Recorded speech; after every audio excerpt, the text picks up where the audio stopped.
Hello, hello. Oh, okay. Hello, everybody.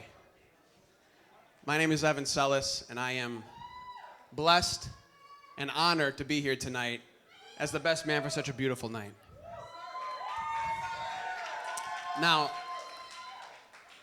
it's a very beautiful memory for a man when he can look back and think about the time that he met his soulmate. And I actually remember when PJ met his soulmate. It was January of 2018 when he met me. I'm just kidding. I'm messing. But I did meet PJ in January of 2018. But here's the thing. So I was a part of a fraternity at DePaul University. Shout out PiCap. And we were going through this recruitment process, and there was one name that kept getting whispered around. Oh, PJ. Have you met PJ yet? Oh, PJ's the best, dude. PJ this, PJ that. I'm like, all right, who is this PJ guy? Let me see for myself. So I made sure that I was the one to interview him before he got into the fraternity. It was the first floor of the Ray Meyer Fitness Center. PJ and I were sitting there. And this was my first real conversation with PJ. And here's what I'll tell you about this first conversation. He was real, he was authentic, and he was genuine. PJ is himself in any setting, no matter what. No matter what setting it is, you are getting PJ for who he is. And I could tell this from the moment I sat down with him and had the first real conversation with him. I was like, I want to be friends with this guy so badly.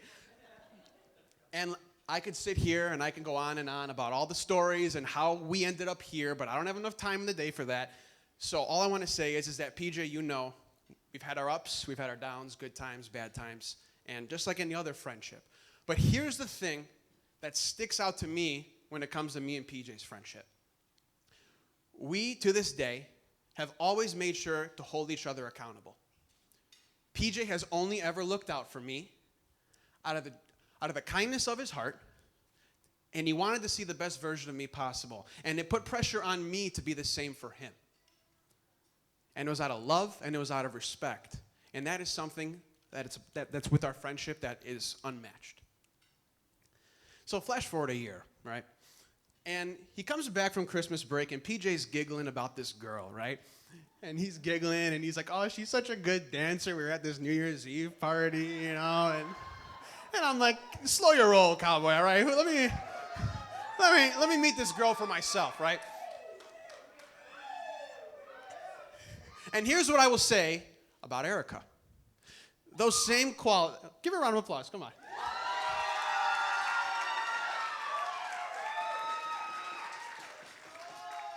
Those same qualities that I found in PJ, the authenticity, the genuinity, the realness, you find that in Erika and so much more. In addition to that, Erika consistently wears her heart on her sleeve. Just like her husband, she is one of the most hardworking people I know. And best of all, she has the most contagious smile in the world. Look at it. Look at her smile. Look at her. I could go on and on again about the stories that I have with both PJ and Erika, but I'll only tell one, and this is something that I hold near and dear to my heart.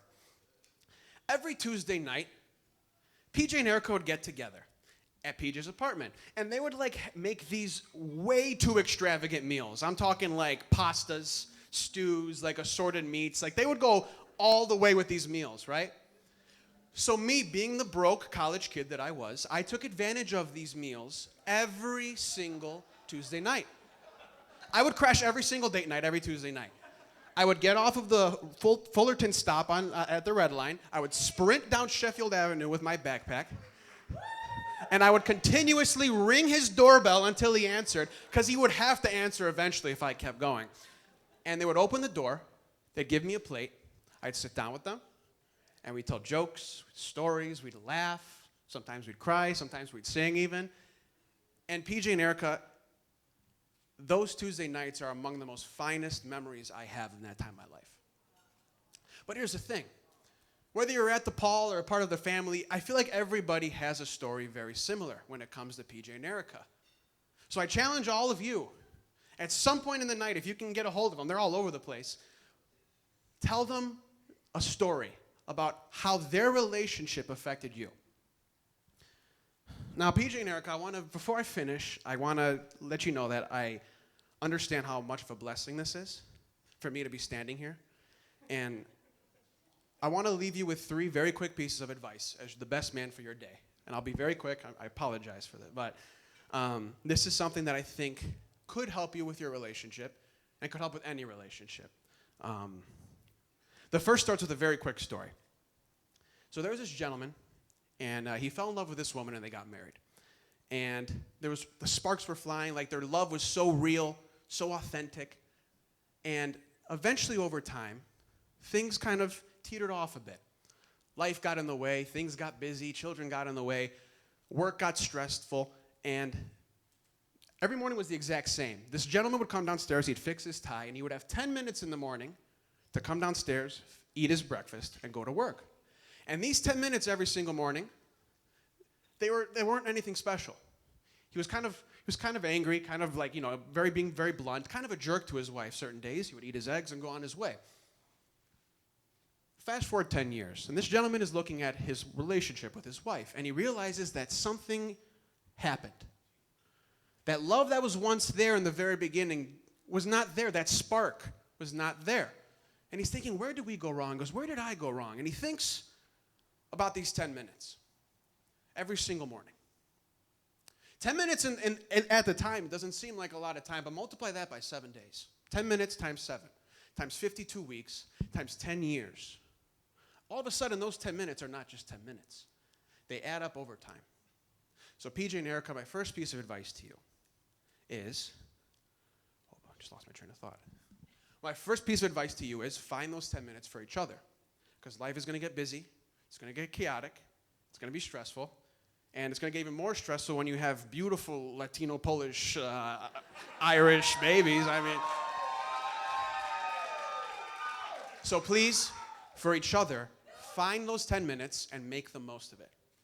Number 2 piece of advice is very quick, and it's remind yourselves very, very frequently that your time on this earth together is so limited. Think about all the circumstances that had happened in your life and before you guys were even here on this earth for you two to be right here. That's a miracle. So many miracles had to have happened for this day, and I consider this day to be a miracle too. But you will not be here for too long when you look at the grand scheme of life, so take advantage of the time you have and remind yourselves of this. My last piece of advice is very quick, and I'm a religious man. I apologize if I offend anybody, but PJ and Erika, I truly believe you know that my faith has got me through a lot of situations and a lot of phases in my life, and you've been there with me for a lot of them. If you keep your God and your faith in the center of everything that you do, you will be able to get through anything together. That I promise you.